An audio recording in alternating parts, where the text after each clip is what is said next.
Here we have a numerical.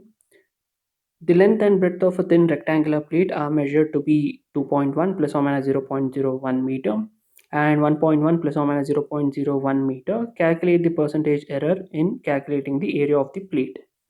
We need to calculate the percentage error or propagation of error in terms of area. Let us calculate it. We know that if you have a formula, C is equals to A into B. If I have the error in A and if I have error in B, then I'll have error in C also. So the error propagation rule over here is delta C by C is equals to delta A by A plus delta B by B. I would use the same formula and I would write here, I'm calculating area, so area is equals to length into breadth. So I have error in length and breadth given, so error propagates to area also. I can write here delta A by A is equals to delta L by L plus delta B by B.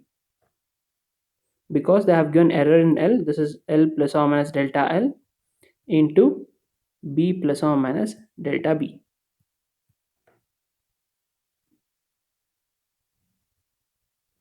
They have given us what is the value of delta L and delta B.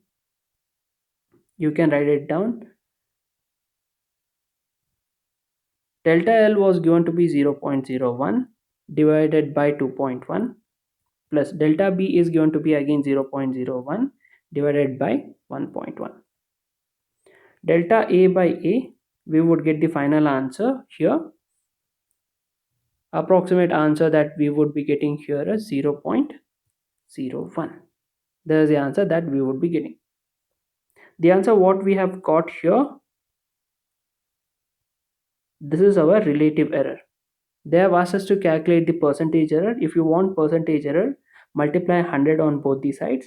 You would get percentage error